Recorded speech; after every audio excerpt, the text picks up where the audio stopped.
Zoom dans l'auto. J'ai un beau setup là, pour être confortable, que vous me voyez bien, L'auto. vous m'entendiez bien. Oui, dans l'auto, là, vous voyez, je peux vous montrer. J'ai fait cette folie-là ce matin. C'est le système de la santé qui me fait faire cette petite folie.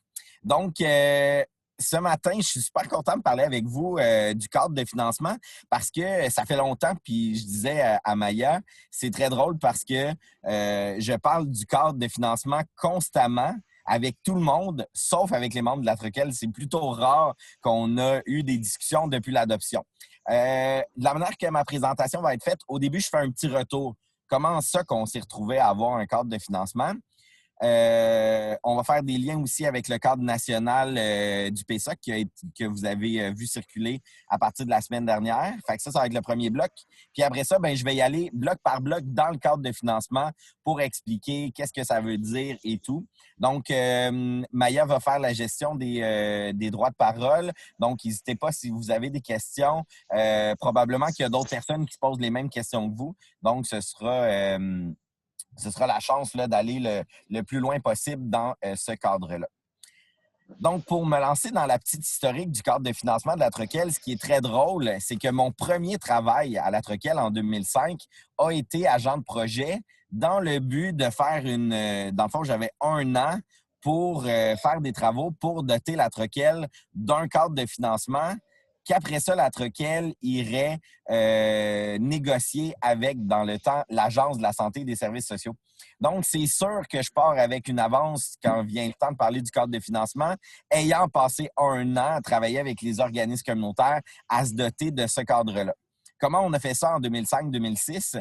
Il faut dire que les travaux, dans le fond, pour doter la Troquelle d'un cadre de financement, ça faisait quand même déjà, je vous dirais, 5 ans que la Troquelle essayait de trouver des façons et tout. Et là, en 2005, on s'est donné un plan de match. C'est-à-dire que, comme chargé de projet, je devais aller rencontrer les secteurs, les organismes qui n'étaient pas dans des secteurs, parler des besoins des organismes, puis tenter de voir qu'est-ce qui nous réunissait comme mouvement communautaire. Parce qu'il faut se ramener en 2005-2006, comment le financement des organismes arrivait. C'était par priorité ministérielle ou par entente. Il n'y avait pas d'argent qui était donné dans le PSOC. Tu sais, dans le sens que ce qu'on vit depuis 4 ans, c'était vraiment pas comme ça. C'était, par exemple, il y a une priorité ministérielle pour les personnes handicapées. Bien là, les personnes handicapées voyaient leur PSOC c'est pas les personnes handicapées, les organismes du secteur personnes handicapées voyaient leur financement rehaussé. Ou sinon, mettons une priorité maison de jeunes. Ah, ben non, c'est une priorité maison de jeunes. Pour ceux qui étaient là... Avec ton auto, t'as pas tes pneus d'hiver? J'ai mis quelques micros à... Mais non, c'est même pas mes pneus d'hiver. Fait que c'est ça. Dans le fond, ce qui arrivait, c'est qu'il y avait plusieurs priorités ministérielles qui allaient vers les mêmes organismes et plein d'organismes comme les maisons de jeunes, comme les organismes du secteur faible revenu. Des organismes étaient tout le temps oubliés dans ce type de financement-là. Fait que ce qu'on voulait comme Troquelle, c'est se doter d'un cadre qui allait permettre dans le fond, de donner la chance à tout le monde d'avoir un rehaussement de financement. Fait que ça, c'est 2005-2006. On a fait les travaux. J'ai fait de nombreuses rencontres. En fait, c'est au-delà de 40 rencontres avec les organismes. On a tenu deux événements régionaux pour parler du cadre. Puis finalement, le 4 mai 2006, le cadre avait été adopté à l'unanimité. Dans le fond, c'était notre proposition de cadre qui allait, dans le fond, être l'outil de la Troquelle pour partir en négociation avec l'Agence de la santé et les services sociaux. Le bug, c'est qu'une fois qu'on a adopté notre cadre, puis que nous, on avait trouvé ce qui allait faire partie de notre cadre, bien, l'Agence ne voulait pas en négocier un parce que ce qui se disait, c'est bien, il n'y a jamais d'argent pour le PSOC.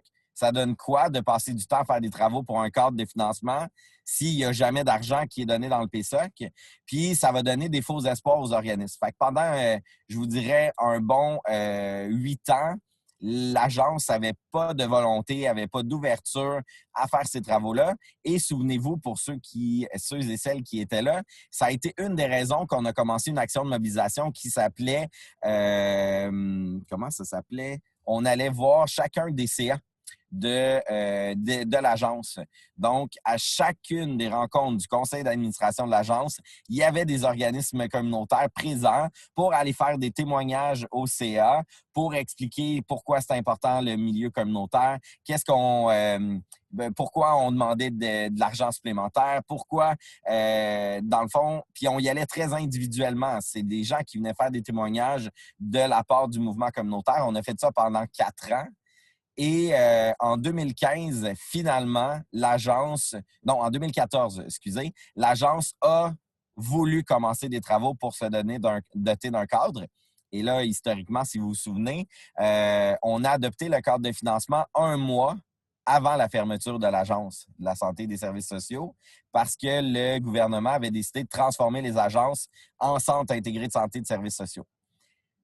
On s'était dit, on y va le tout pour le tout quand même, comme Troquel, même si l'agence va être fermée, ça serait bizarre que le nouveau 6 qui allait prendre la place allait comme tout effacer les travaux qu'on avait faits.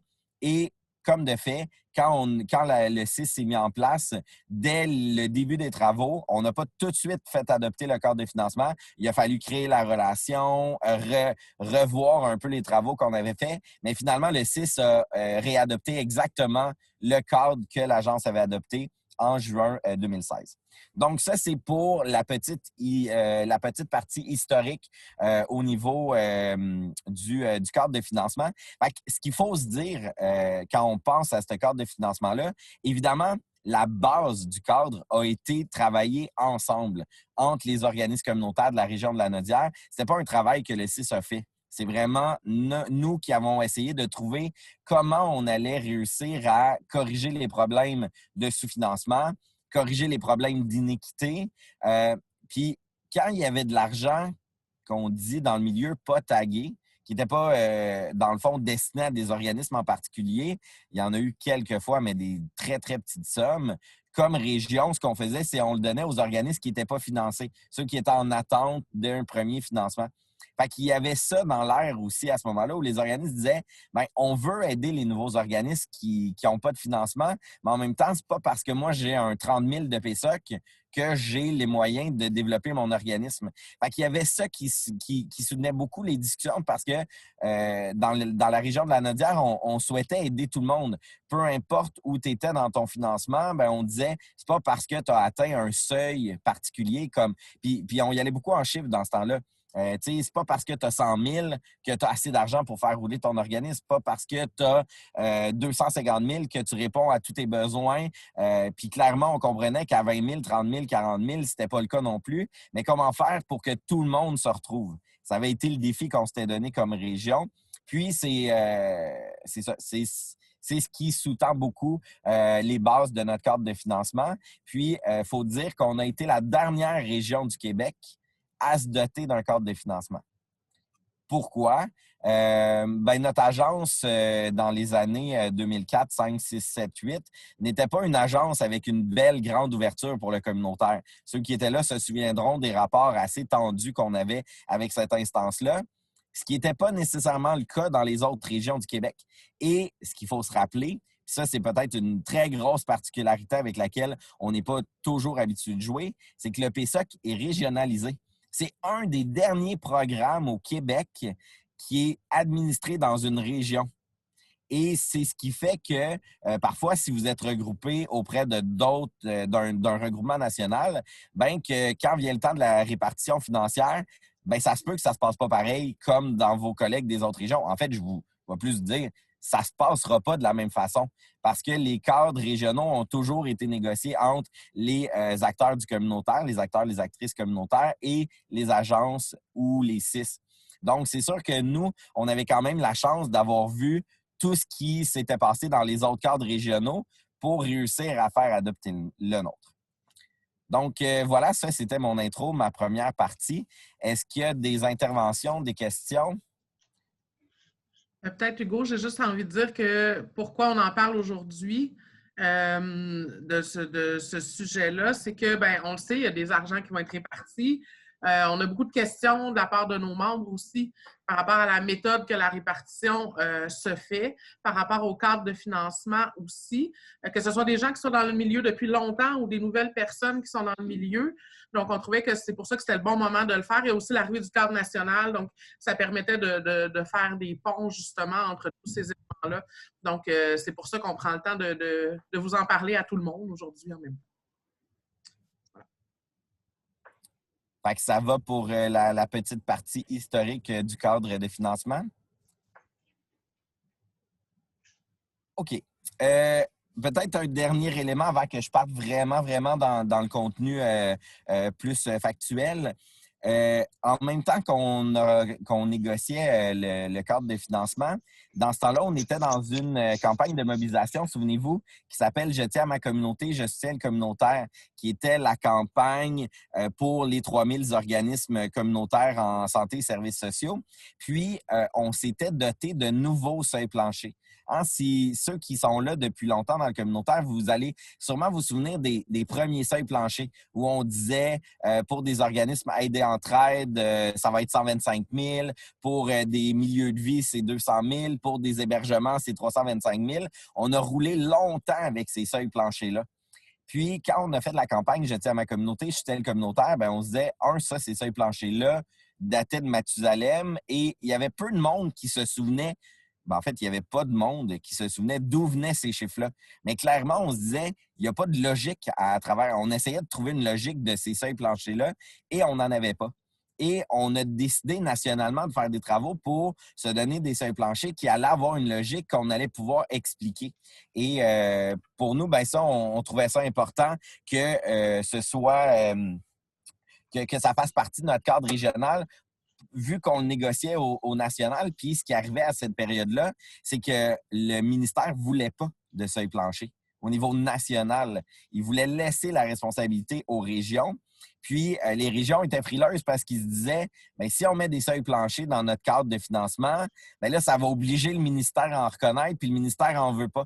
Fait qu'on était dans une genre de roue, là, où le ministère ne voulait pas de seuil plancher, les 6 ou les agences, après ça, les 6 n'avaient pas nécessairement le courage de dire, ben on en met.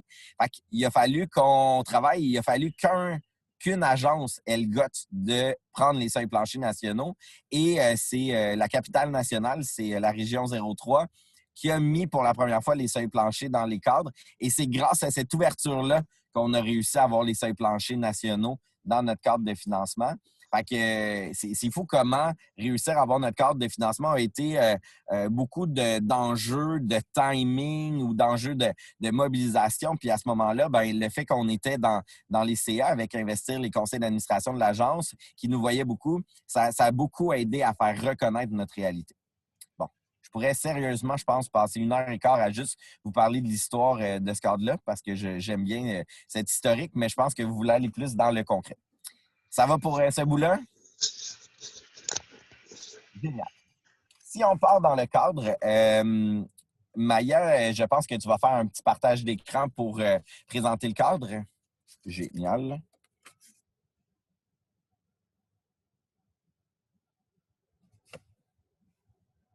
Donc, on va aller vraiment dans le cadre de financement Lanaudois. On va être vraiment dans l'anodière. Puis après ça, je vais faire des liens avec les travaux avec les autres ministères. Parce que, dans le fond, là, on présente le PSOC. J'ai pas vu tout le monde qui est en ce moment avec nous dans la présentation, mais il y a peut-être des groupes d'autres secteurs qui disent « Ouais, mais pourquoi je prendrais le temps d'écouter sur le PSOC? » Ben, en fait, simplement dire qu'en ce moment, à cause du plan d'action gouvernemental en action communautaire, il y a des travaux qui se font actuellement pour doter tous les secteurs de seuil plancher, puis pour trouver des mécaniques à proposer au ministère du Travail, de l'Emploi et de la Solidarité sociale, qui est le ministère responsable du plan d'action gouvernemental, sur comment on pourrait améliorer le financement. Donc, c'est sûr que nous, dans la région de Lanaudière, on a trouvé une recette qui est peut-être pas une recette parfaite, mais si on la comprend toute, cette recette-là qu'on s'est donnée régionalement, clairement, il y aura d'autres consultations à venir. Et on trouvait ça important de dire, bien, comme Troquel, on s'est donné cet outil-là, on en a parlé avec les autres secteurs, mais en même temps, d'aller plus clair dans les présentations, bien, ça peut aider après ça à comprendre pourquoi la Troquel fonctionne de cette façon-là. Donc, si on commence, Maya, j'irai à la page tout de suite 9 du cadre de financement.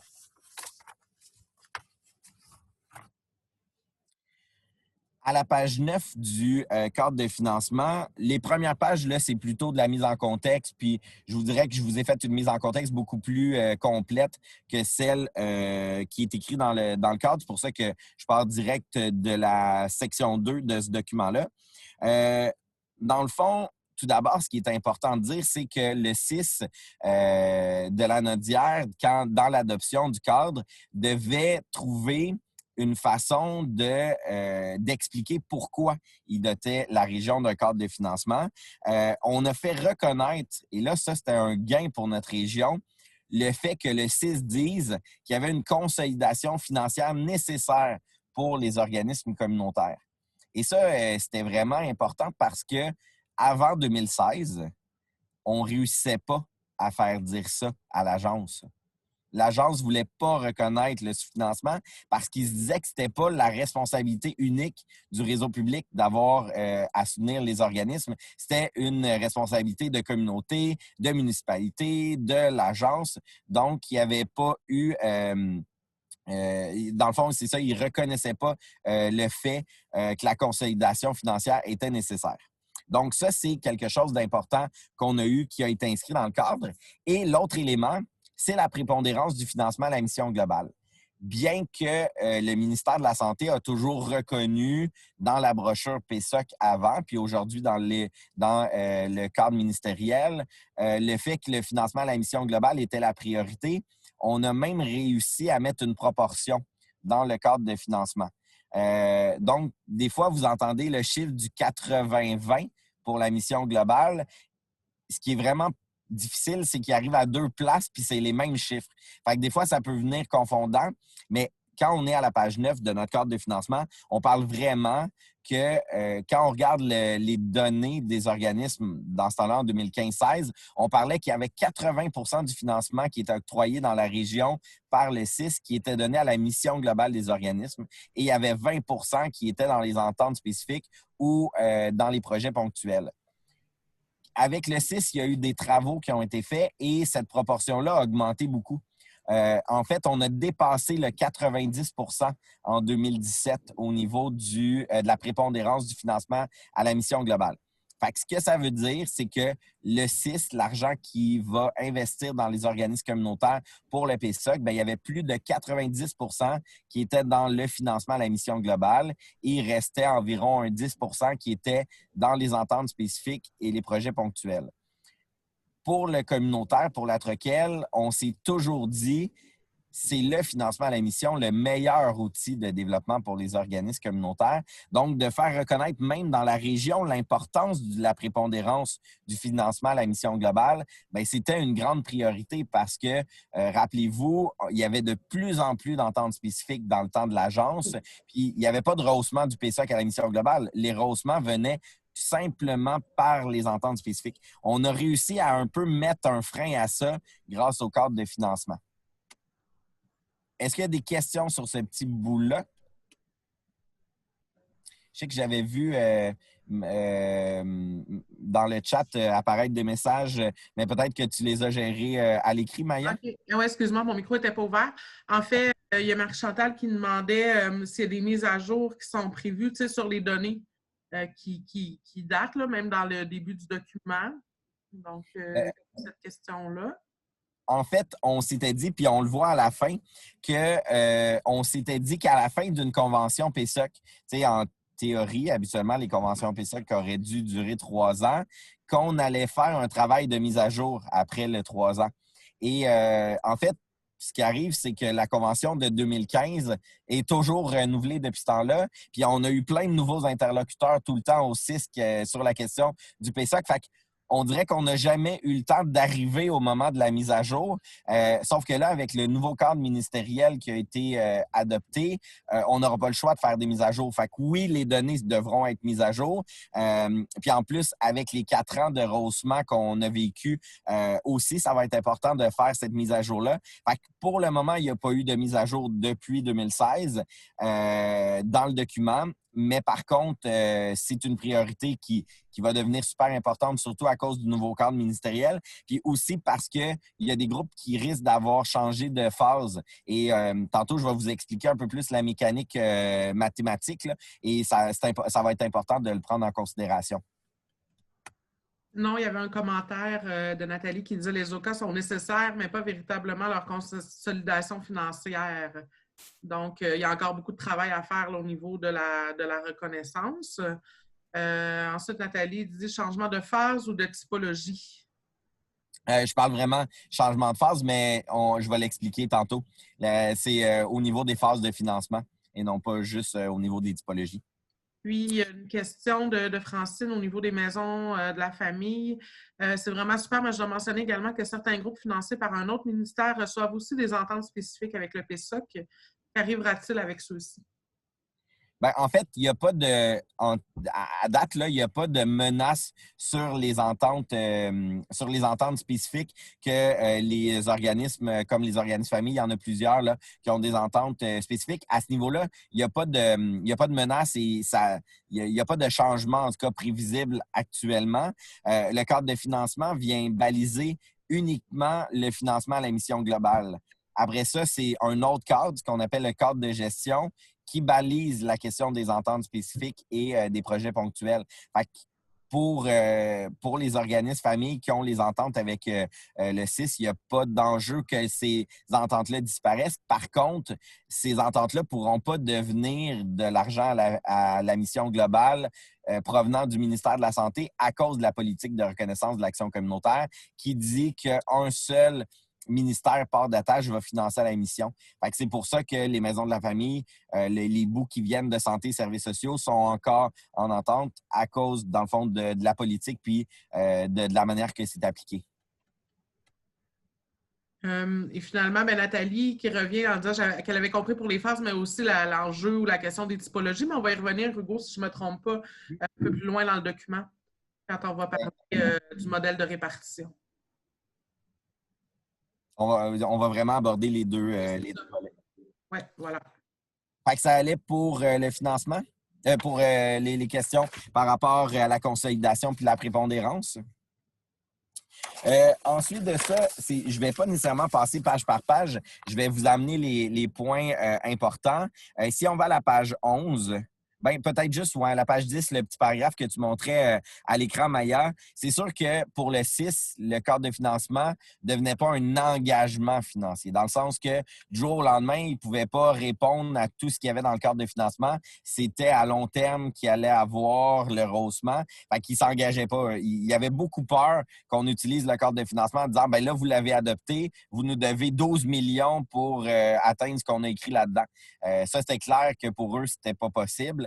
Fait qu'il d'où le petit paragraphe qui était là. Puis en même temps, on imaginait bien que c'était pas le cadre qui allait nous donner tous les fonds du jour au lendemain, que ça allait être un travail de longue haleine. Mais pour le 6, c'était important de le retrouver dans le cadre. Page 11. Rapidement, c'est ce qu'on retrouve aussi dans la convention PSOC, c'est la reconduction du financement. C'était simplement dire, vous allez avoir toujours votre financement à la mission de façon annuelle, ben, si vous respectez les critères de votre convention PSOC, puis si vous restez au niveau du financement à la mission santé et services sociaux. Fait que c'est ce qu'on retrouve dans la page 11. Mais ça, vous voyez, c'est le genre de paragraphe qui va devoir être modifié pour être en cohérence avec le cadre ministériel. Et j'ai envie de dire, le cadre ministériel est beaucoup plus simple à comprendre que notre paragraphe dans notre cadre de l'anneau doigt. Fait que ça sera une petite avancée là, pour la question de la reconduction du financement. Puis j'en parle pas parce qu'il y a des menaces ou il y a des inquiétudes à avoir. Je dis juste que on va pouvoir avoir quelque chose de plus clair dans notre propre cadre de l'anneau doigt suite au travail qu'on va faire pour la cohérence avec le cadre ministériel.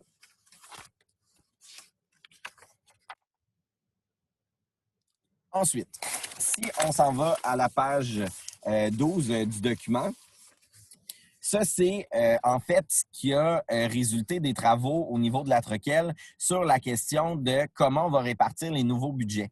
La page 12 est super importante parce que je vous dirais, à la limite, c'est la base de notre solidarité qu'on a adoptée comme mouvement communautaire autonome Lanaudois au moment de l'Assemblée générale annuelle du 4 mai 2006.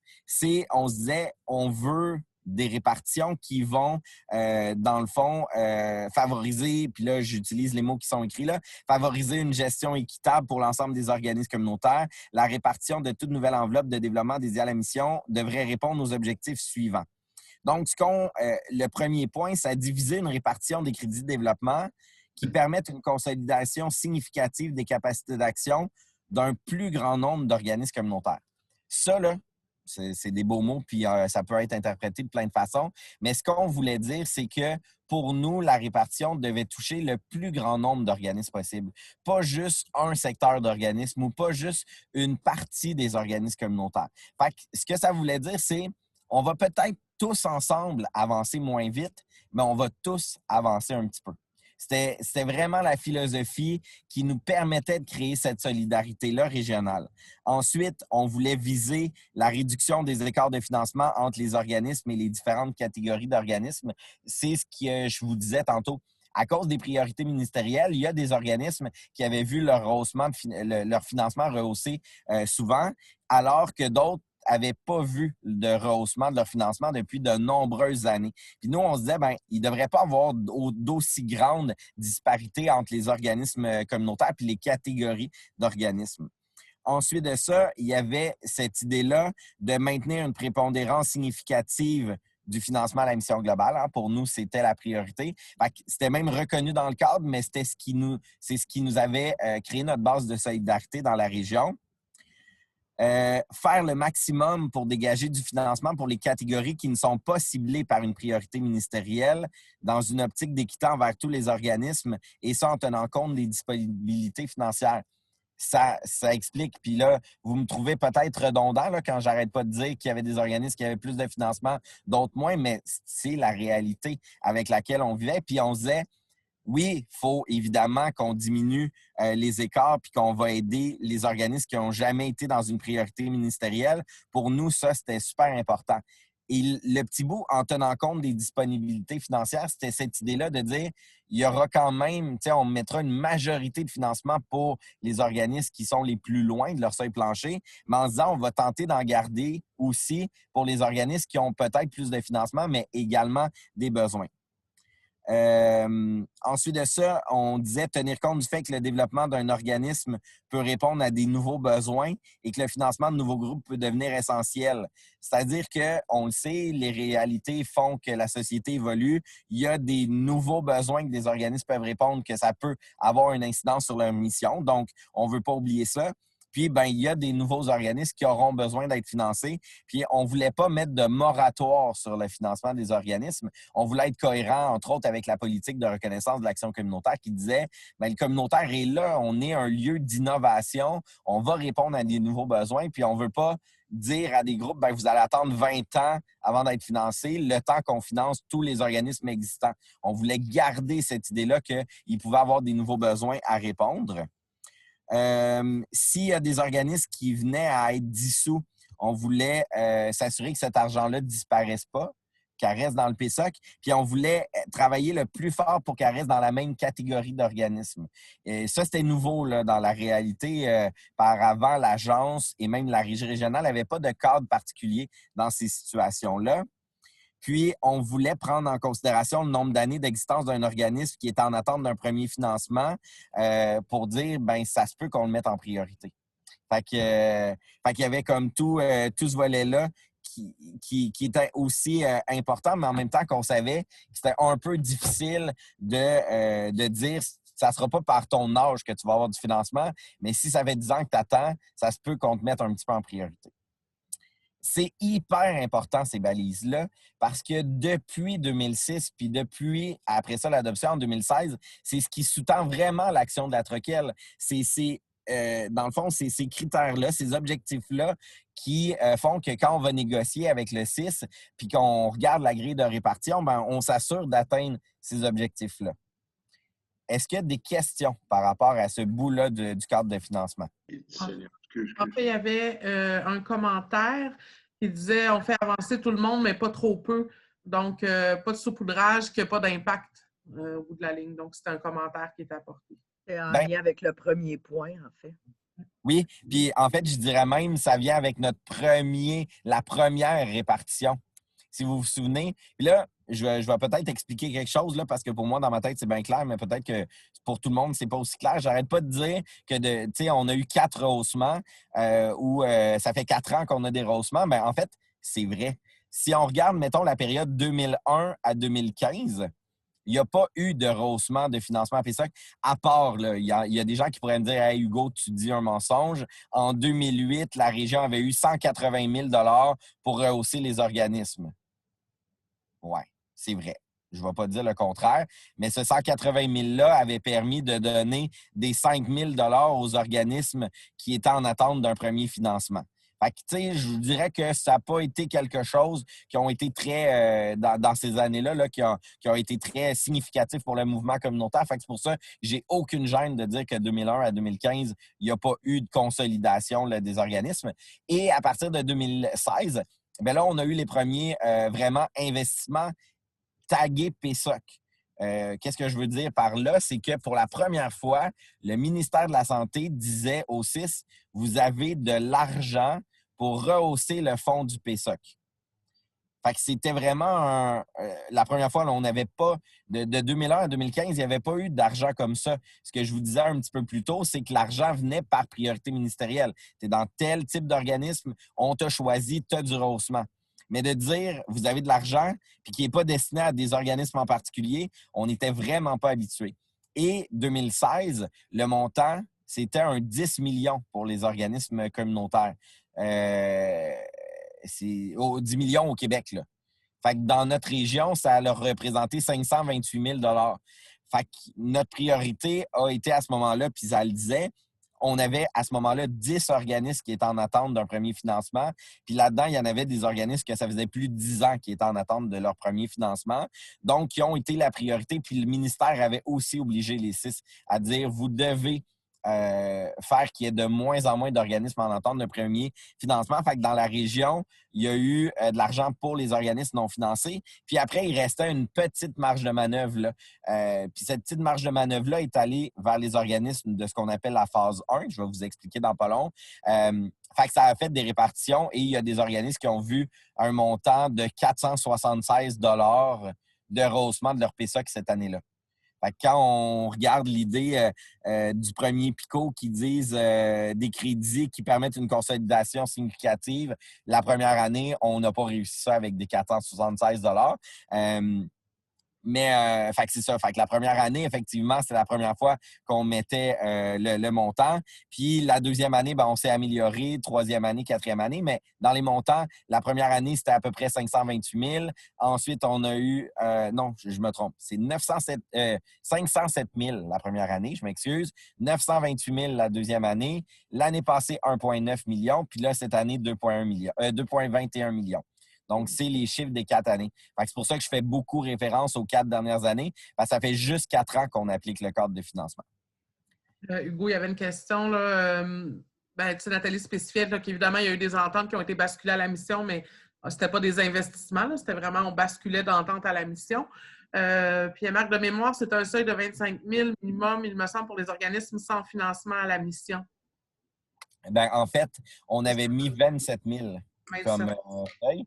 C'est à cause de la vérification comptable. Parce qu'on se disait 25 000 piles plus la vérification comptable, ça ne ferait pas un vrai 25 000. Donc, on avait décidé d'aller à un premier seuil de 27 000. Ça va pour ce bloc-là? Génial. Je vais passer vite, là, page 13, c'est les critères d'admissibilité. En gros, c'est ce qu'on retrouve dans la convention PSOC. Il faut être reconnu au PSOC, faire notre demande de subvention, expliquer pourquoi on a besoin de nouveaux, d'un rehaussement de financement, d'avoir un surplus non affecté qui n'excède pas 25 %. Fait que c'est vraiment les règles là, du PSOC qu'on a dans notre convention. Donc, ça, c'est ce qu'on retrouve à la page 13. Et après ça, on commence à tomber dans du plus intéressant à partir de la page 14 parce que là, on est vraiment dans la base budgétaire. Tantôt, quand je vous ai dit au national, on a travaillé des nouveaux seuils planchers. C'est là qu'on retrouve ça dans notre cadre de financement. Tout d'abord, ce qu'on se disait comme regroupements nationaux, c'est que pour établir une base budgétaire de financement pour les organismes, et là, base budgétaire opérationnelle, c'est le mot que le réseau public préfère à seuil plancher. On n'aurait jamais eu de cadre de financement si on n'avait pas laissé aller le mot seuil plancher. Fait que pour l'agence qui est devenue le 6, ils préféraient le BBO, la base budgétaire opérationnelle, mais c'est vraiment le synonyme de seuil plancher qui est comme... Puis on comprend pas pourquoi ils sont aussi allergiques, mais c'est autant vrai dans les 6 que dans le ministère. Le mot seuil plancher, ils n'aiment pas ça. Fait qu'on a trouvé un beau synonyme avec base budgétaire opérationnelle. Donc, la base budgétaire opérationnelle d'un organisme doit contenir les frais liés au maintien de la permanence. Donc, toute la question salaire, encadrement, formation, puis autant des personnes employées que des personnes impliquées ou les bénévoles. Les frais généraux comme les loyers, les frais administratifs, puis les frais liés à la vie associative, la concertation, l'organisation. On se dit ça.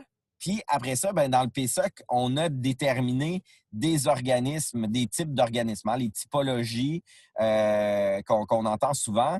Et vous les voyez, les 6 types reconnus dans le cadre de financement. Il y a Aide et Entraide, il y a organisme de sensibilisation, de promotion et de défense des droits. Le numéro 2, ce qu'il faut se dire, c'est que dans chaque région, il y a un seul organisme reconnu dans cette catégorie-là. Dans le fond, autant au niveau ministériel qu'au niveau régional, ces organismes-là sont reconnus finalement dans la catégorie aide et entraide. Fait que c'est pour ça que dans notre cadre de financement, on voit un peu plus loin dans les autres pages aide et entraide, sensibilisation, promotion et défense des droits. La typologie 1 et 2 fait partie de la même catégorie. Ensuite, on a la deuxième catégorie. Là, vous voyez le chiffre 3, le milieu de vie et de soutien dans la communauté, la catégorie des organismes d'hébergement temporaire et regroupements régionaux. Donc, il y a 4 typologies. Puis là, vous allez me dire, mais pourquoi les regroupements nationaux ne sont pas là? Bien, évidemment, le 6 de la Nodière ne finance pas d'organismes nationaux ou de regroupements nationaux. C'est la responsabilité du ministère de la Santé. Donc, c'est sûr que pour nous, pourquoi on utilise les typologies? C'est pour tenter de dresser des comparables. Un organisme de la typologie Aide et Entraide, qu'elle soit ici dans la Nodière ou en Gaspésie ou à Montréal, a des facteurs qui se ressemblent.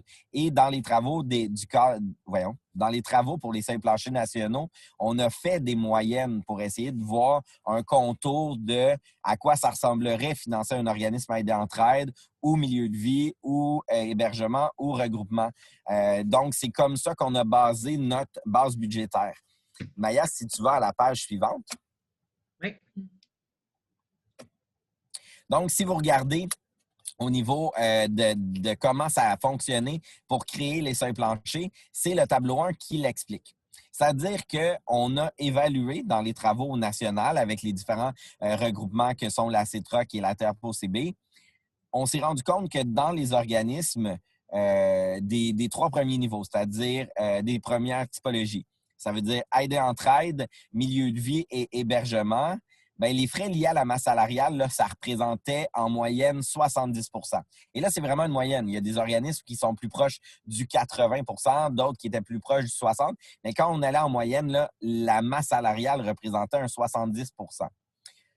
Les frais généraux, tout ce qui était l'administration, tout ce qui était l'immobilisation qu'on avait besoin pour tenir nos activités, ça représentait une moyenne de 25 %. Et tout ce qui était vie associative, concertation, activité, ça représentait 5 %. Donc, ça, c'est la construction. Il y a aussi un fait stratégique là-dedans. Le ministère de la Santé, je vous l'ai dit tantôt, puis je le répète, ne souhaitaient pas de seuil plancher nationaux. Puis ils faisaient tout en son possible pour nous dire qu'ils ne pouvaient pas le faire.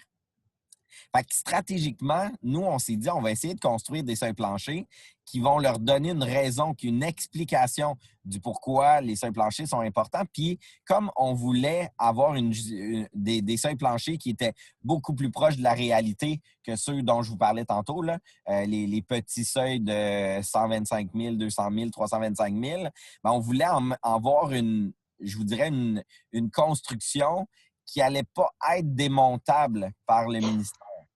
Puis, on se disait qu'en passant avec des frais liés à la masse salariale, bien, ça serait dur pour le ministère d'aller jouer là. Je vous explique comment, après ça, dans le tableau 2. Dans le tableau 2, on a regardé comment, au niveau des groupes aide-entraide, on pouvait construire le seuil plancher. Donc, tantôt, je vous disais, les seuils planchers initiaux, là, ceux qu'on revendiquait comme mouvement pour les groupes d'aide-entraide, sensibilisation, promotion, défense des droits, on revendiquait un 125 000 depuis une dizaine d'années. Mais là, quand on construisait nos nouveaux seuils planchers, on arrivait avec un montant de 202 190 $ comme seuil plancher. Donc, c'est sûr qu'on faisait un gros pas en avant, mais pour nous, c'était très justifiable parce que quand on regardait les frais liés à la masse salariale, pour nous, on se disait, ça prend au moins 3 travailleurs temps plein pour faire fonctionner un organisme aide-entraide. C'est un minimum qu'on a besoin. Nous, notre idée, c'est un seuil plancher. C'est le minimum que le réseau public peut investir dans des organismes aide-entraide. Donc, on disait, pour les frais liés à la masse salariale, 3 organismes. Puis comment on arrivait à 141 000? On s'est dit, comment on va définir le seuil, le montant de combien vaut un salarié dans le milieu communautaire? Avant, on avait tendance à utiliser les salaires moyens des organismes communautaires. Ce qui veut dire qu'on utilisait des salaires sous-financés pour créer notre moyenne dans le mouvement communautaire. On a comme réalisé que c'était peut-être pas une super bonne idée. Fait qu'on s'est dit, OK, quel autre salaire moyen on pourrait utiliser qui serait défendable? Puis on s'est dit, dans notre mouvement communautaire, on a des gens qui sont à des postes de direction, d'intervention, de soutien logistique. On a du monde sur le terrain. On a comme... Fait que finalement, on va utiliser le salaire moyen québécois. Le salaire moyen québécois prend autant les avocats, les médecins que les commis, que... Fait que le salaire moyen, à ce moment-là, était autour de 22 $ de l'heure. Fait qu'on se disait, 22 $, qui est le salaire moyen québécois, est peut-être plus justifiable que le 18 $ en moyenne dans le mouvement communautaire. Fait que c'est ce qui nous a permis de bâtir nos frais liés à la masse salariale. Fait que comme on vous a dit tantôt, on disait que la masse salariale représentait 70 % des dépenses d'un organisme. Donc, à partir de notre calcul, on a ensuite rajouté le 25 % et le 5 % qui ont donné le 202 190 $. Donc, ça, c'est le tableau 2 pour les groupes aide-entraide. Après ça, dans le tableau 3, c'est la même logique. Pour un organisme milieu de vie soutien à la communauté, la moyenne, c'était 5 travailleurs, travailleuses à temps plein. Donc, d'où le 235 888. Ensuite de ça, pour l'hébergement, on était à 9 travailleurs, travailleuses à temps plein, d'où le 471 776. Et ensuite de ça, au niveau des regroupements, le CIS n'a pas reconnu le seuil plancher national. Donc, on s'est retrouvé avec un seuil, je ne peux même pas vous dire, le 205 625. Je pense qu'ils reconnaissent dans cette masse salariale-là peut-être 2 employés, 2,3 employés. Mais nous, on a revendiqué 4 pour les regroupements régionaux. Mais bon, le CIS ne l'a pas reconnu à ce moment-là. Donc, ça, c'est la construction de nos seuils planchers. Est-ce qu'il y a des questions sur ce bout-là? Parce que c'est quand même important, parce qu'après ça, ça va avoir une incidence sur tout le reste de notre cadre de financement. Il n'y en avait pas, Hugo, qui était ressorti jusqu'à maintenant. Donc, semble-t-il que tu es très clair. Mais vous avez toujours l'espace pour poser vos questions. Ou c'est trop mathématique, peut-être. Mais pas sérieusement. Puis là, il y a des gens qui me disaient pourquoi vous ne l'avez pas écrit dans le cadre de financement, cette idée-là des 3 travailleurs, des 5 travailleurs, je vous dirais que ça, c'est un bout quasiment politique pour le CIS de mettre comment nous, on avait construit les seuils planchers. C'était comme de reconnaître la façon qu'on l'avait fait, puis c'était comme de reconnaître les emplois, puis ils n'étaient pas à l'aise. Fait qu'on a laissé tomber cette partie-là. Pour nous, ce qui était bien plus important, c'était d'avoir les nouveaux seuils planchers. Beaucoup plus que d'avoir la façon de les avoir construits dans notre cadre. Nous, on le sait, on a tous les outils, on a nos grilles Excel qui ont montré la construction. Fait qu'on n'a pas fait une bataille là très longue par rapport à ça. Dernière petite chose avant qu'on passe à l'autre bout, c'est le bout contribution maximale du CIS que vous voyez. Puis là, c'est écrit 80 %. Tantôt, je vous disais, on allait se mélanger parfois sur le 80-20, là. Bien, c'est là. Je vous ai dit en prépondérance au financement à la mission globale, quand on regarde l'enveloppe complète du PSOC, on souhaite qu'il y ait au moins 80 % du financement qui s'en aille à la mission globale. Donc, même à la limite, peut-être plus, là, 90 %, ça serait mieux, puis même 100 % serait l'idéal, là. Plus d'entente, plus de projets ponctuels, juste du financement à la mission. Bon, c'est le rêve ultime, puis un jour, on y arrivera. Je reste optimiste. Fait que ça, c'est le premier 80-20. Et l'autre bout, c'est que dans le PSOC, quand on lit les cadres ministériels, on dit toujours que les organismes doivent aller chercher une partie, une contribution du financement dans la communauté. Comme Troquel, on s'est posé la question dans les années 2005-2006, quand je travaillais comme agent, c'était une question qui revenait beaucoup. Et il y avait des organismes qui voulaient 95-5, c'est-à-dire que le réseau public mette 95 % du financement, 5 % au niveau de la contribution de la communauté. D'autres groupes voulaient 90-10. D'autres secteurs avaient même dans leurs propres cadres nationaux des 75-25. Fait que quand on avait fait les travaux, on était arrivé à se dire comme mouvement, bien, on voudrait être financé au moins, au minimum à 80 % par l'État, puis on ira chercher 20 % au niveau de la communauté, tout en étant souple sur le fait qu'il y a des organismes qui ne seront pas capables d'atteindre le 20 % pour plein de raisons. Soit le milieu où ils sont, soit la cause qu'ils défendent. Donc, il ne faudra jamais voir le 80-20 comme une obligation, mais plus comme une cible à atteindre, comme un idéal. Fait que c'est comme ça qu'on le voyait. C'est pour ça que vous voyez la partie contribution maximale du CIS, 80 %. C'était pour reconnaître ce bout-là. Le CIS, dans le cadre, reconnaît un 80 % de financement, puis un 20 % au niveau de contribution dans la communauté. Ça, là, moi, ça me gosse encore, ce chiffre-là. Je vais vous le dire, c'est mon éditorial. Parce qu'au niveau ministériel, ils le voient par organisme. Moi, je préférais qu'on le voit par région.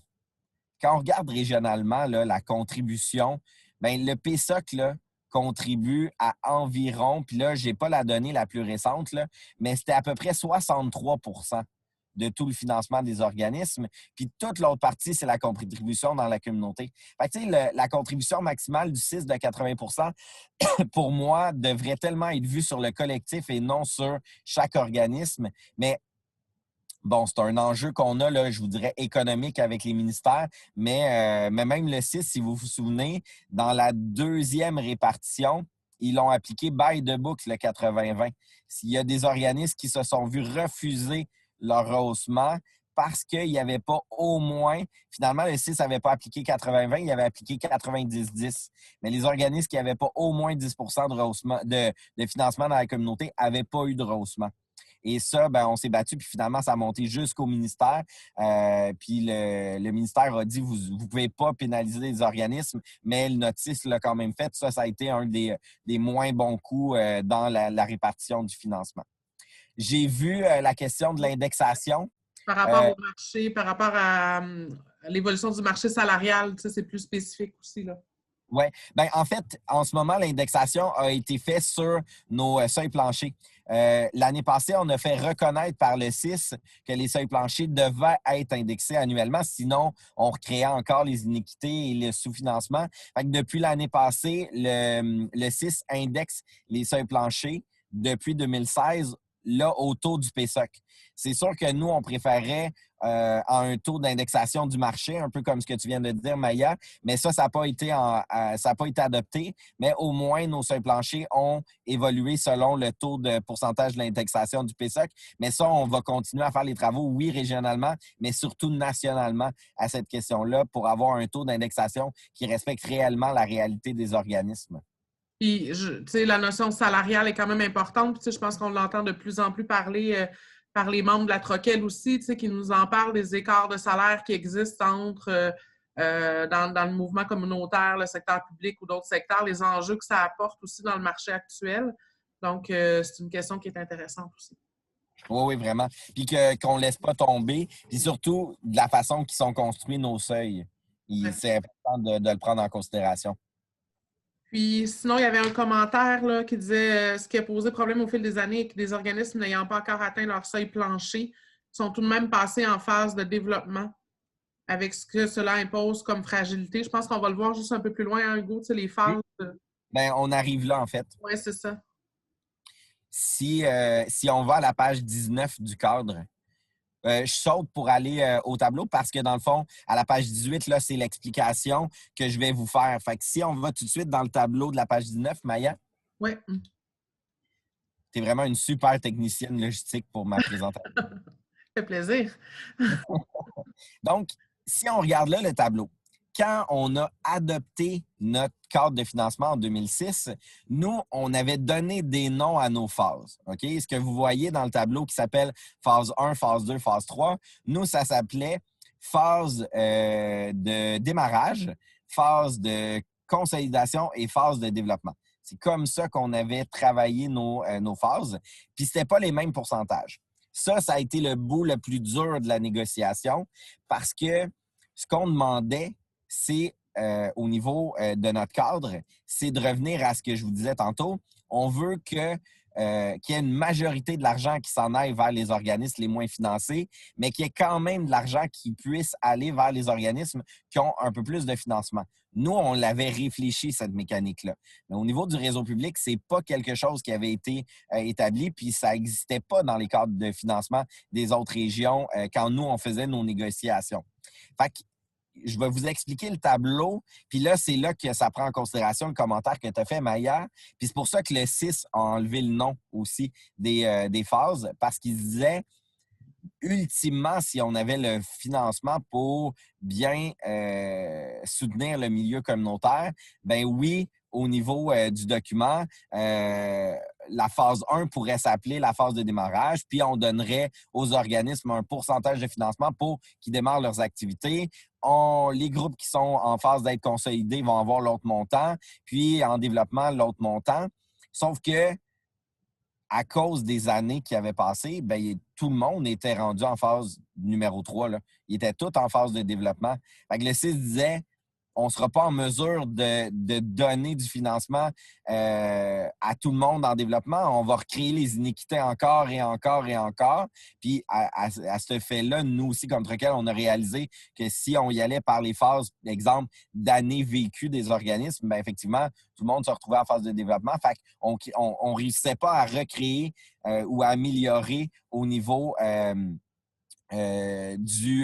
d'amener les groupes à avancer en phase puis en ayant des proportions plus importantes. Fait que c'est pour ça qu'on a enlevé les noms pour aller dans la phase 1, 2, 3. Et là, ben, on a travaillé les chiffres que vous voyez là dans la deuxième colonne. Les phases 1, c'est les organismes qui ont 43 % au moins de leur base budgétaire. Donc, ça, c'est vraiment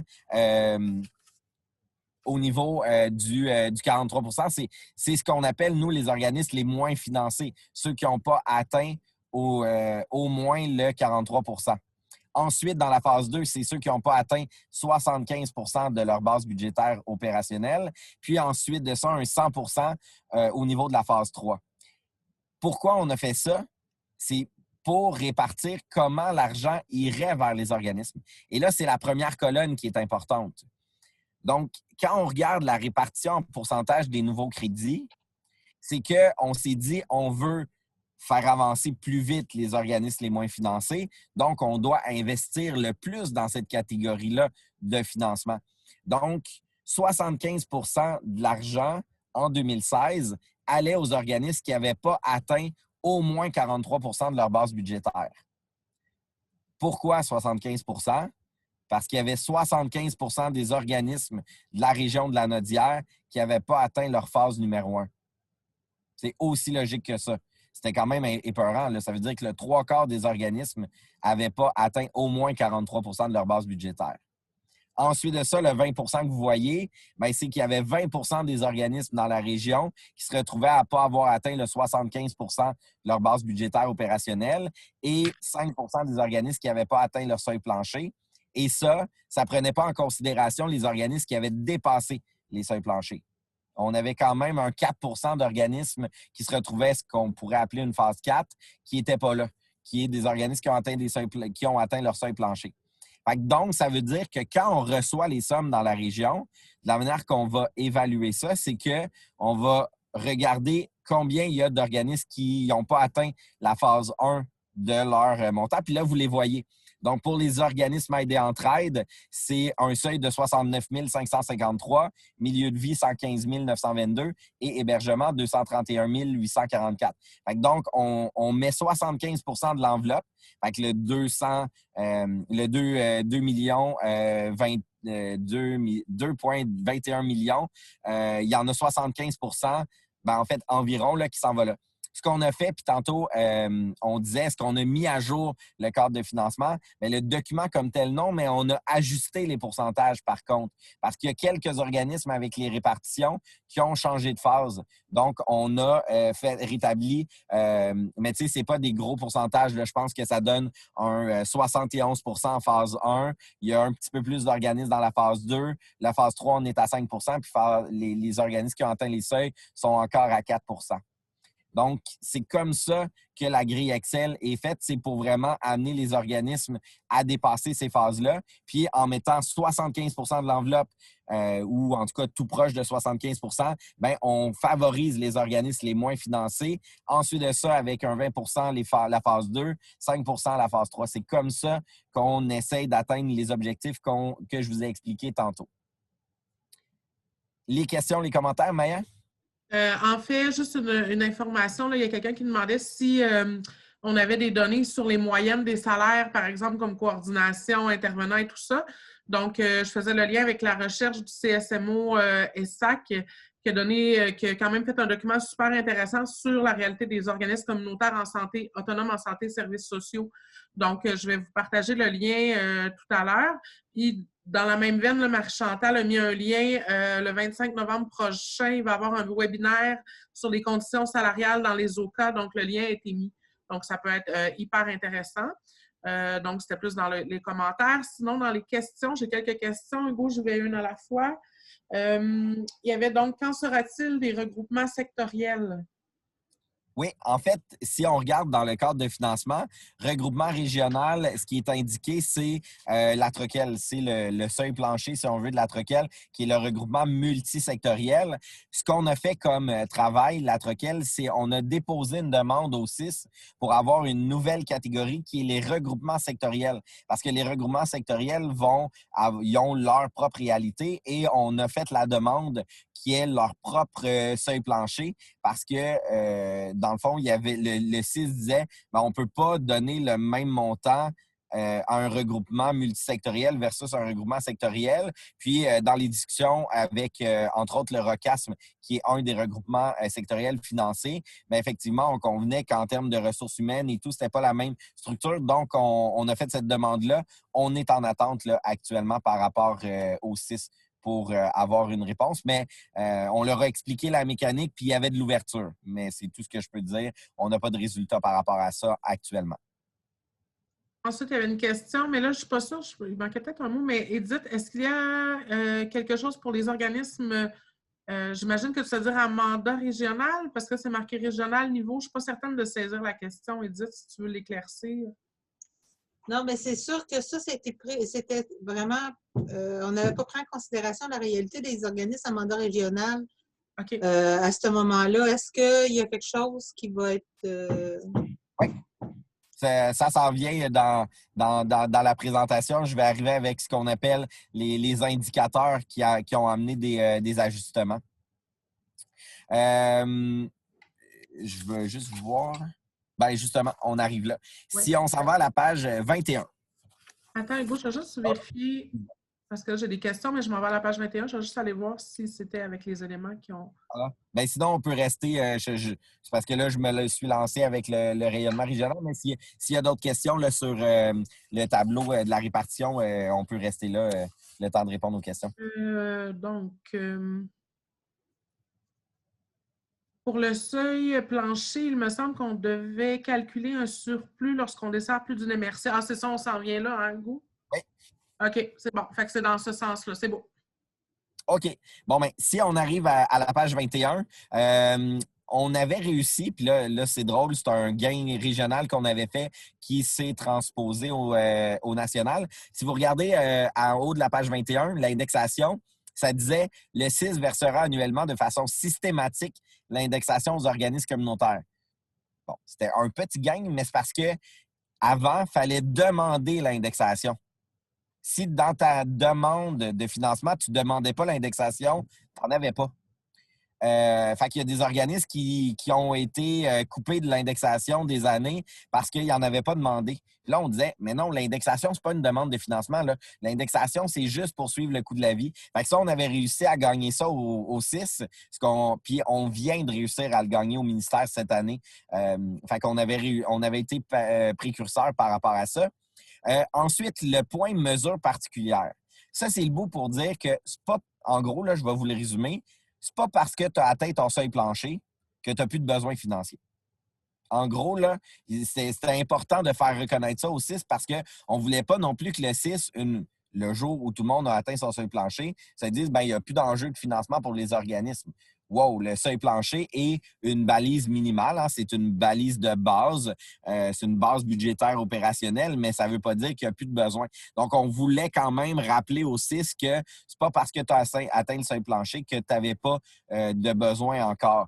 Et ça, ben, on a utilisé ce paragraphe-là pour la répartition de l'année passée. Puis cette année, je vais vous expliquer comment tantôt là, dans les petits détails. Fait que ça, c'était ce bout-là. Et ensuite, le territoire desservi par l'organisme, c'est la question des territoires. Ce qui est écrit là n'est plus la réalité. Ça disait la notion de territoire desservi devra être documentée ultérieurement. Nous, on avait fait une demande au 6. Dans notre cadre adopté en 2006, on disait qu'un organisme régional devrait voir sa base budgétaire opérationnelle augmenter de 50 %, c'est-à-dire 10 % par territoire de MRC. Et ça, dans la négociation, ça avait été très difficile. Puis l'agence nous avait reconnu un 10 % supplémentaire. Point. Là, on disait ça n'a pas de bon sens, 10 % supplémentaire, point. Donc, finalement, dans les travaux avec le 6, on a réussi à faire reconnaître notre 50 %. Fait que le paragraphe qui est là disait devra être documenté ultérieurement. Le 6 s'engage avec la Troquelle à produire un portrait. Le portrait servira à documenter l'impact, puis ça va être considéré pour évaluer la location de crédit supplémentaire.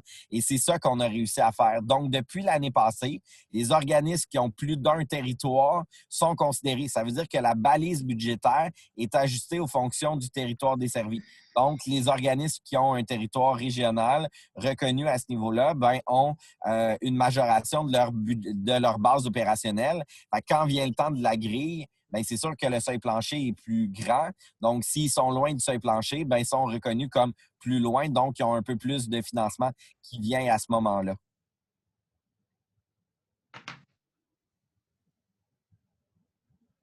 Est-ce que ça suscite des questions ou des commentaires?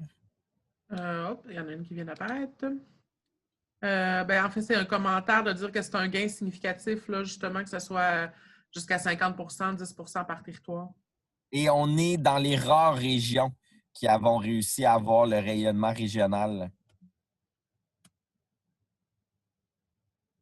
Je pense que Vicky, ça répondait à ta question là, sur le fait qu'on devrait calculer un surplus lorsqu'on dessert plus d'une MRC. Voilà. Donc, après ça, si on regarde le document, on arrive au point 8, puis ça, c'est dans le fond la réponse que je te disais tantôt, Marie-Chantal, les mécanismes d'évaluation et de révision du cadre. Ça se disait qu'on allait le faire selon les changements appliqués au cadre du PSOC par le MES ou au niveau de la Convention PSOC. Donc, on est rendu vraiment à cette période-là parce que là, ça va faire 4 ans qu'on applique le cadre. À l'usage, on a fait des améliorations, on a fait des bonifications qui ne sont pas écrites actuellement dans le cadre. Donc là, c'est sûr que nous, on va le prendre en considération pour faire les mises à jour. Je tiens à dire que l'année passée, tu sais, le paragraphe sur les organismes qui ont atteint leur seuil plancher, mais qui ont quand même des besoins, quand on a appliqué l'année 1, l'année 2, le cadre de financement, bien évidemment, ça a été particulièrement les groupes de la phase 1 et de la phase 2 qui ont reçu du rehaussement. La phase 3 n'avait pas été considérée les 2 premières années. L'année passée, on a réussi, mais on avait un souci comme Troquel, puis il y avait vraiment eu les besoins qui avaient été exprimés, que les organismes qui avaient atteint des seuils planchers, qui faisaient des demandes de rehaussement, ne soient pas automatiquement évacués. Donc, l'année passée, ce que le CIS a fait, le CIS a décidé d'octroyer le montant minimal que le ministère demandait, c'est-à-dire un rehaussement de 5 000 $ aux organismes qui avaient atteint leur seuil plancher. Donc, ça veut dire qu'on prenait en considération le 4 des organismes que ça représentait, mais on n'a pas, comme il n'y a plus de seuil à atteindre, c'était vraiment une répartition, ce qu'on appelle paramétrique. Il y a tant d'organismes, on divise le montant, puis ils ont 5 000 minimum. Ça a été un gain parce que dans notre premier cadre, celui de 2006, quand je disais les 3 phases, nous, quand je parlais de la phase de développement, la phase 3, nous, c'était le plus de 100 %. Mais dans le cadre actuel, ce qu'on voit de la phase 3, c'est le 75 à 100 %. Fait que quand on avait adopté le cadre quand le CIS a adopté le cadre en 2016, il avait évacué cette réalité-là que nous, on avait reconnue en 2006 dans les organismes. Fait qu'on a réussi à presque tout faire adopter dans notre cadre, ce qu'on avait dans notre proposition de 2006. Il nous reste un élément actuellement qui est problématique, c'est que nous, on avait reconnu comme région le fait qu'une maison d'hébergement qui aurait plus de 9 lits devrait avoir un montant supplémentaire par lit. Fait que si tu as 12 lits, tu as le montant de base de 9 lits et on te rajoute un pourcentage pour le nombre de lits supplémentaires. Un peu comme on fait avec le territoire régional. On n'a pas encore réussi à avoir ce morceau-là. C'est le dernier morceau qui nous reste à obtenir de notre proposition de 2006. Mais le CIS est prêt à l'évaluer. On aurait dû avoir le temps de le faire cette année, mais bon, vous savez que la COVID nous a mis des bâtons dans les roues dans plein de dossiers. Fait qu'il reste vraiment ce bout-là à évaluer pour réussir à avoir dans le fond, un ajustement par rapport à ça. Mais sinon, je vous dirais que c'est vraiment de la façon que le cadre est appliqué. Je termine avec la question de la typologie que Nathalie a amenée tantôt. Il reste des enjeux, nous, dans la région au niveau de la typologie. Vous vous souvenez peut-être, là, 2 ans, vous avez reçu un courriel du CIS en vous disant votre organisme est dans quelle typologie? Êtes-vous un aide et entraide, un milieu de vie soutien à la communauté, un hébergement? Et il y a beaucoup d'organismes qui avaient réagi parce qu'ils disaient, voyons, comment ça, je suis dans telle catégorie? Puis le CIS, là, a une vieille base de données, genre de 2008, où les groupes, dans ce temps-là, cochaient dans leur demande de financement la typologie. Ça, c'est un vieux formulaire là, qu'on a connu au début des années 2000. Puis c'est disparu un jour, la question de la typologie. Fait qu'il nous reste là un mécanisme à avoir et on fait des travaux nationaux pour clarifier les définitions des typologies parce que c'est hyper difficile de vraiment faire la distinction entre un milieu de vie, un soutien à la communauté, un aide et entraide. Il y a comme, c'est vraiment un bug qui revient à chaque année. Et donc, en mesure temporaire, le temps de finir les travaux, en ce moment, on a évalué les organismes dans la catégorie aide et entraide puis milieu de vie se retrouvent dans l'application actuelle, le temps qu'on finisse ces travaux-là pour ne pas créer de nouvelles iniquités. En bout de ligne, ça fait qu'il y a des organismes aide et entraide qui avancent un petit peu plus vite ce que le cadre aurait dit de faire habituellement, mais au moins, on ne creuse pas les écarts et les iniquités. Puis, quand on va finir les travaux, ben ça va se rétablir. Il n'y a pas d'organismes qui vont avoir plus de financement auxquels ils ont droit, mais au moins, ça permet de ne pas encore créer les iniquités qu'on créait par le passé. Donc, c'est une mesure temporaire qui est appliquée pour aider justement la situation à ne pas empirer. Fait que c'est ce qu'on a réussi à date avec le 6 dans les 3 premiers financements, dans les 3 premiers rehaussements. Et là, cette année, on a refait les mêmes demandes, puis on attend là, la prochaine rencontre là, pour voir s'ils ont tout appliqué le cadre tel qu'il est avec les bonifications qu'on a réussi à avoir là, depuis les 3 dernières années. Donc, Nathalie nous fait plein de commentaires. Donc, elle soulevait justement les gains qui ont été faits. Oui, effectivement, je pense qu'il faut les souligner parce que c'est des éléments sur lesquels on a beaucoup travaillé, dont le 5 000 de base, donc tous les gains qui ont été apportés. Ben non, tu n'as pas besoin d'arrêter. Voyons, Nathalie, on aime ça. Elle a marqué besoin de préciser les typologies et de permettre aux organismes de migrer vers une autre typologie sans grande démarche complexe, écrit en lettres majuscules. Je sais pas pourquoi tu dis ça. D'habitude, les processus sont simples. Toujours simple. J'ai vu tes yeux, Sophie. Donc, moi, je n'avais pas d'autres questions dans le chat jusqu'à maintenant. Si vous voulez, à partir de là, ben, je dirais qu'on a passé pas mal tout le contenu théorique du cadre de financement. Je suis encore disponible là, une quinzaine de minutes s'il y aurait d'autres questions que vous voulez approfondir. Mais vraiment, je pense qu'on a fait le tour pas mal du cadre de financement. Ça vous permet de voir ce qu'on fait comme travaux là, en ce moment avec le 6. Ça prend, c'est les réalités qu'on défend. C'est vraiment l'application le plus proche possible de notre cadre de financement. Ce que je peux dire à date, c'est que quand on compare les travaux qui se sont faits dans d'autres régions, ben c'est sûr qu'on est en mode inspiration. Il y a d'autres régions qui commencent à se tourner vers notre cadre de financement, entre autres à cause des phases, à cause des pourcentages, comment on les attribue. Puis, le cadre ministériel qui a été adopté pour le PSOC nous donne des nouvelles indications pour nous aider à faire appliquer le cadre. Dans ce nouveau cadre-là, à la page, vous pouvez le prendre en note, puis vous irez le voir ultérieurement, mais à la page 19 du cadre ministériel, il y a les critères nationaux de comment l'argent devrait descendre. Et le point 3 dans le fond, de la répartition que le ministère veut dans les régions, dit les organismes admissibles au financement en soutien à dans le fond, ce que le ministère souhaite, c'est l'équité dans le financement en soutien à la mission globale qui est accordée aux organismes.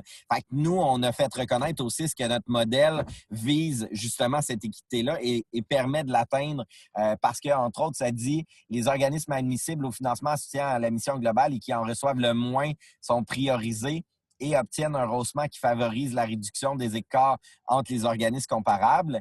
Puis, il est visé que les organismes comparables financés dans une même région ou ceux financés par le MES reçoivent un soutien financier de base équivalent.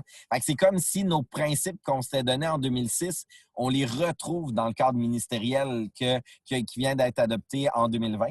Donc, à ce niveau-là, on est particulièrement content parce que notre cadre vise ce que le ministère national... Le ministère de la Santé et des Services sociaux vise avec le rehaussement du PSOC. Fait qu'on est en étroite ligne. Ça facilite, disons, le travail pour l'application de notre cadre en région. Il y avait 2 questions, Hugo, qui sont ressorties. Attends, je remonte un petit peu. Une qui dit, est-ce que le 6 applique vraiment le cadre? Je vais te donner les 2 questions, Hugo, fait que je pense que tu pourras faire le pouce sur les 2. Donc, est-ce que le 6 respecte vraiment le cadre dans l'application? Puis, est-ce que c'est de trop rêver que de penser que des changements pourraient être apportés avant la venue des nouveaux investissements PSOC à la mission? Pour le 40 millions, c'est sûr qu'il n'y aura pas de changement en cadre, ça, je vous le confirme. Ça va être une application comme ça. Est-ce que le cadre est appliqué tel quel par le 6, ben, je vous dirais que c'est ce qu'on a le plus visé dans nos travaux. L'année 1, l'année 2, ben, je vous le confirme que non, parce qu'on avait juste les organismes des phases 1 et 2 qui avaient eu reçu du rehaussement. Donc, non, on n'avait pas été aussi loin que la phase 3. Depuis l'année passée, avec vraiment avec le territoire, avec les groupes de la phase 3 puis de la phase, ce que moi j'appelle la phase 4, là, mais les organismes qui ont atteint leur seuil, ben, on est de plus en plus proche de l'application parfaite. Ben, parfaite. En tout cas, l'application la plus proche de notre cadre possible. Fait que oui, actuellement, on peut dire qu'on y est par rapport à l'application. Puis, ben, tu sais, comme je disais, après 4 ans d'application et avec le 6, il va falloir qu'on fasse le bilan. Puis, entre nous, comme mouvement communautaire, il faudra aussi qu'on fasse le bilan de notre cadre maintenant qu'on l'a mis en application, maintenant qu'il y a des résultats concrets qui sont arrivés pour voir. Fait que je dirais que pour cette année, l'échéance est tellement courte que ce qu'on souhaite, c'est au moins la même chose que l'année passée. Puis pour les autres années, ben oui, on aimerait ça faire un mécanisme d'évaluation puis de voir comment on pourrait l'améliorer. Puis, voilà, j'avais pas d'autres questions, je crois. Je pense que j'ai vu, attends le moment de quand est-ce qu'on va avoir les réponses. En théorie, le 6 doit déposer son scénario de répartition au ministère le 20 novembre. Je sais que la région de la Naudière a demandé une extension parce que c'est trop serré à cause qu'il manque de ressources humaines au 6. Fait que je pense qu'ils ont demandé une extension de deux semaines. Fait que nous, ce qu'on met comme pression, c'est qu'il faut absolument que le rehaussement, vous l'ayez en janvier. C'est notre objectif là pour. Fait que ce que le 6 m'a dit à date, c'est peut-être qu'il n'arrivera pas en même temps que le premier versement, mais qu'il arriverait dans les semaines qui suivent. Mais nous, ce qu'on veut, c'est que la répartition, vous ayez ces sommes-là maximum en janvier. Ensuite, on a une autre question. Il y a beaucoup de commentaires de remerciements. Là. On l'apprécie beaucoup, comme quoi ça vous aide au niveau historique et de la présentation. Merci à vous. Sinon, il y avait une question. Y a-t-il des données récentes sur les niveaux des OCA de la Naudière ayant atteint chacun des niveaux? Ben, en fait, oui, il y a comme un méga gros tableau Excel qui existe, puis il est mis à jour à chaque année, tu sais, pour qu'on respecte les pourcentages que je vous disais. Par exemple, le 75 que je vous disais qu'il avait baissé un peu vers le 71 parce qu'il y a un petit peu plus de groupes en phase 2 et tout. Fait que ça, on maintient à chaque année, on voit où on est rendu. Parfait. Je viens de vous mettre le lien. Je vous parlais tout à l'heure de la recherche des conditions salariales dans le milieu communautaire des groupes en santé et services sociaux. Donc, du CSMO et SAC, vous avez le lien. Vous pouvez commander gratuitement la version PDF de la recherche. Il y a 2 outils, un complet puis un qui est aussi les faits saillants, mais il y a vraiment là, des comparatifs de salaire hommes-femmes. En tout cas, c'est assez complet. C'est vraiment intéressant pour ceux qui veulent faire des réflexions. Est-il disponible ce tableau Excel, Hugo? Non? Il n'est pas disponible, c'est un outil interne. Même moi, en fait, je ne peux pas garder de copie. Dans le fond, il me donne le tableau, je le vois en rencontre, je suis capable de faire mes analyses parce que là, je commence à connaître, mais il garde, c'est vraiment un outil interne. Puis, en fait, je pense qu'il faudrait faire la demande de l'accès à l'information pour réussir à avoir ce tableau-là parce que pour eux, c'est vraiment un outil de gestion interne. Mais ce qui rend public, c'est le résultat des montants, dans le fond, de rehaussement. Ça a été une demande qui a été faite par la Troquel dès l'année 1, puis même si vous vous souvenez, l'année 1, ils ne l'avaient pas fait. Fait que là, à chaque année, maintenant, ils mettent les montants de rehaussement, mais c'est le bout public qu'ils mettent. Mais vraiment, le tableau avec les formules et tout, ça, ils le gardent à l'interne. Non, je n'ai pas d'autres questions. Vous avez toujours le temps, ça va. Donc, merci. C'est le fun parce que c'est vrai que le cadre, on l'a depuis longtemps, puis nous, on en parle super souvent entre nous. Puis ça faisait longtemps qu'on ne vous en avait pas parlé à vous parce qu'on prend un peu pour acquis que le cadre est là, puis qui est connu, mais d'y revenir, puis de voir les gains, puis les démarches, puis il y a des nouvelles personnes dans le milieu, puis même quand on est là depuis longtemps. Donc, je pense que ça nous je lance ça, Hugo, mais peut-être qu'une fois par année, on pourra faire ce petit bilan-là pour voir aussi, ça permet de faire le point sur les travaux, puis de Ben faire oui. des liens avec ce qui se passe au national. Peut-être pour finir, Hugo, je ne sais pas si tu l'as fait, là, parce que j'ai fait un peu de recherche, si tu l'as déjà dit, tu me le diras, mais les liens avec les travaux des autres ministères, t'avais-tu un Ouais. peu à Ben, dire en fait, pour j'en ai conclure? parlé un petit peu, mais oui, si tu veux, tu peux y aller, Maya. Ah non, mais je te laissais y aller. C'est juste OK. que je me demandais si tu l'avais dit. Oui, ben en fait, en ce moment, le RQAK, le Réseau québécois de l'action communautaire autonome, est en train d'essayer de développer, d'avoir une vision nationale de seuil plancher, de mécanique de répartition. Fait en ce moment, le pourquoi je trouvais ça important qu'au-delà du PSA, qu'on regarde notre outil régional, c'est que au niveau de la CITROC, c'est clair qu'ils utilisent notre cadre pour parler de ce qui pourrait se faire dans les autres ministères. Fait que c'est ça. Puis ça, c'est fait à cause du plan d'action gouvernemental en action communautaire. Vous vous souvenez, le PAGAC là, qu'on nommait souvent à la dernière tournée des MRC, ben, ils vont l'annoncer au printemps 2021. Fait que les travaux sont déjà en cours pour que le communautaire nationalement ait des nouveaux outils de négociation. Fait entre autres, là, par rapport au seuil plancher qu'on a dans notre cadre, notre façon de faire la répartition et tout ça, ben, c'est en ce moment discuté jusqu'au RQAK. Tout à fait. Puis, il y a une suggestion qui est intéressante, de faire une rencontre par année, pourquoi pas avec le conseil d'administration. Donc, on peut s'inviter globalement, peut-être de le voir, penser de le faire en soirée, parce qu'on note l'idée, mais on réalise l'importance justement de bien connaître ces outils-là puis de se les approprier. Là. En tout cas, on retient l'idée. Par webinaire, ça se fait bien. On découvre ça quand même grâce à la pandémie, que c'est un bon mode de fonctionnement. Ça évite de se déplacer des fois pour ce type de rencontre-là. Une rencontre d'1 heure et demie permet de passer plein de messages, donc ça pourra être à refaire par la suite éventuellement. Donc voilà, je pense que ça fait le tour. Merci beaucoup pour vos beaux commentaires. Puis, n'oubliez pas la GA. Donc, si vous avez le goût d'être avec nous le 19 novembre prochain, n'oubliez pas de faire parvenir, de vous inscrire auprès de la Troquelle. Merci beaucoup tout le monde. Bye. Hey, Hugo, je ne sais pas si tu avais vu ma petite surprise du jour. Ah non. Attends.